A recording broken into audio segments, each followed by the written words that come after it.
Elles sont achetées un peu rustiques et bien adaptées à nos montagnes. Ce sont les chouchoutes de Yannick, les vaches vosgiennes. Dans son étable, elles sont une trentaine, élevées principalement pour leur lait, mais aussi pour défendre un terroir. C'est notre race à nous, c'est notre fierté de la vallée, notre fierté pour le massif vosgien. C'est une race qui était en voie de disparition. Dans les années 1900, on avait 100 000 têtes. Et ensuite, après la guerre, dans les années 70, on n'en retrouvait plus que environ 3 000. Alors qu'au jour d'aujourd'hui, grâce aux éleveurs motivés et qui aiment notre race, on est à peu près dans les 10 000 bêtes au contrôle laitier. Parmi ces 30-là, 2 sont un peu les stars de l'étable. Elles sont sur le départ pour le salon de l'agriculture.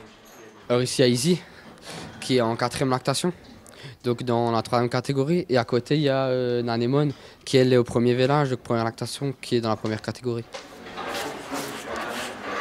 Avant de prendre leur quartier porte de Versailles, ces dames s'apprêtent. 2 heures de toilette sont nécessaires avant de pouvoir faire les belles au concours. Oui, on les tombe pour que maintenant on voie bien le corps, pour qu'il n'y ait pas trop de poils. Nous, on tombe pas les têtes, parce que dans la race, on aime bien que les têtes ne soient pas tondues. Et après, on tombe bien la mamelle pour qu'on puisse bien voir les caractéristiques de la mamelle, les veines de lait et tout ce qu'il y a, pour qu'elle soit bien belle pour le concours. Ces 2-là ne seront pas les seuls à partir. Ce matin, une dizaine d'éleveurs du massif et leurs bêtes se sont donné rendez-vous chez Yannick à Stosvir. En tout, 25 vaches vont monter dans le camion direction Paris. Maya, tu nous montres ta tête.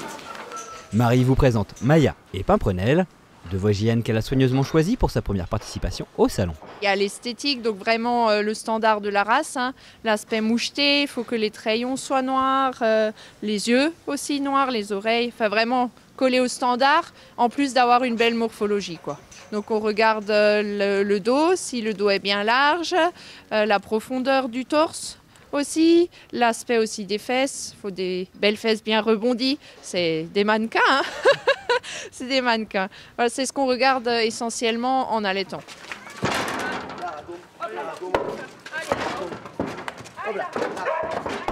Déplacer éleveurs et bestiaux à la capitale, une logistique qui ne s'improvise pas. Si la participation au salon de l'agriculture représente un coût, c'est surtout pour ces paysans une belle occasion de présenter leur travail. C'est une fierté pour nous.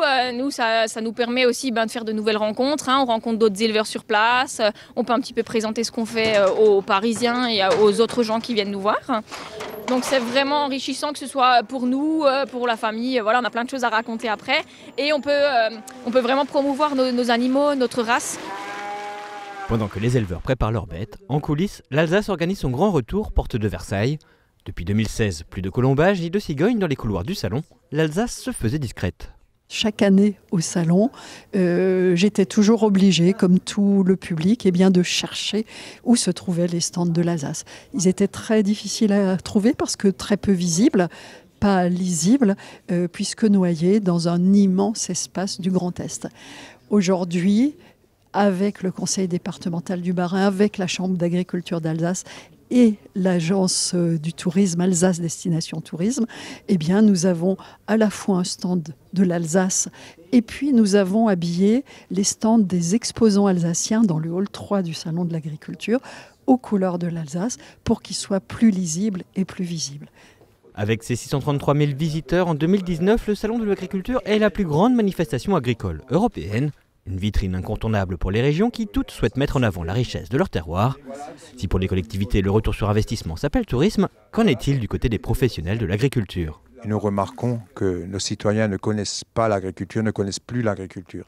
Donc c'est toujours un moment important de montrer nos animaux, comment nous les soignons, de montrer nos produits et de montrer aussi un petit peu plus comment nous les produisons. Qu'on arrive difficilement à valoriser de suite cette présence, disons rentable à long terme, puisque quelque part en termes de communication, c'est important que nous soyons présents et aussi par rapport au retour que nous pouvons avoir sur les produits alsaciens. On retrouve nos vosgiennes au salon, c'est l'heure du grand défilé, elles se sont parées de leurs plus beaux atours, la cloche du dimanche est de rigueur. Pourtant, si la ferme est en visite à Paris, il ne faudrait pas croire que pour les éleveurs, ces quelques jours au salon sont des vacances. Ce matin, on a commencé à 5 h, on était sur le salon. Alors on a commencé par la traite, le lavage, nettoyer les paillasses. Et voilà, pour que tout soit impeccable pour 9 h à l'ouverture pour les visiteurs. Chez les éleveurs, on se félicite que la race vosgienne ait repris du poil de la bête. Elle s'exporte même dans des contrées bien lointaines de nos montagnes. Mais sur le salon, pour les visiteurs, une vache reste attachée à son terroir dont elle devient une ambassadrice. Ils les voient là à Paris, mais si un jour ils viennent en vacances, quoi que ce soit chez nous, que ce soit dans le Grand Est, dans les Vosges, en Alsace, ils peuvent les retrouver et voir leurs caractéristiques, quoi. Et après c'est bien, ça promouvoit l'Alsace, tout ça, et vraiment nos régions, quoi, ça les met en valeur, ce qui est aussi très bien, quoi. Le salon est un moment particulier pour les agriculteurs, l'occasion de sortir de l'ombre et de faire connaître leur métier. On sort les plus beaux animaux, on parle passion et terroir avec les visiteurs. Pourtant, l'agriculture au quotidien, c'est loin d'être aussi rose que dans les albums pour enfants. Moi, je suis là aujourd'hui, mais je ne suis pas sur la ferme. Je travaille à côté pour qu'il y ait un salaire qui rentre. Il n'y a que mon mari qui est sur la ferme et il ne tire pas de salaire. Pour le moment, c'est très compliqué. La conjoncture n'est pas facile. Il faut investir pour que nos animaux soient au mieux. On va faire une étable en air paillé où tout le monde est en liberté. Il y a plein d'investissements à faire pour vraiment être au top pour nos animaux. Ça a un coût et les prix des produits ne sont pas élevés non plus. Nous, ça va beaucoup mieux depuis qu'on s'est lancé dans la vente directe, mais c'est pas simple. Dans le hall 4, c'est certain, l'Alsace est bien de retour. Tout y est, le folklore, les colombages, les cigognes et le plus important, les produits alsaciens. Depuis samedi, le stand ne désemplit pas, l'occasion de faire connaître les producteurs de notre région. C'est très important que l'Alsace reste une terre nourricière. Donc qu'on puisse s'assurer d'avoir des bons produits sains et en proximité, c'est un enjeu majeur. Et pour cela, il faut soutenir les agriculteurs qui se trouvent aujourd'hui confrontés à l'agribashing, qui se trouvent aujourd'hui confrontés aux sécheresses. Donc beaucoup de nouvelles difficultés à appréhender pour le monde agricole. C'est important d'être à leur côté pour assurer ces transitions-là. La mise en valeur du monde agricole, cela ne se limite pas au temps du salon. Départements du Haut-Rhin et du Bas-Rhin mènent déjà des actions à destination des exploitants.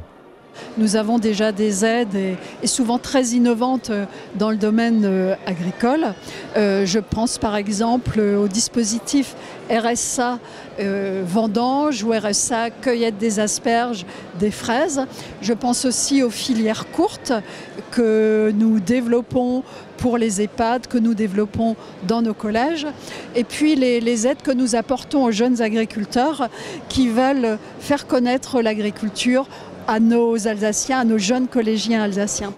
Des mesures à destination du monde agricole qui pourraient se développer et se renforcer avec la mise en place de la collectivité européenne d'Alsace en 2021.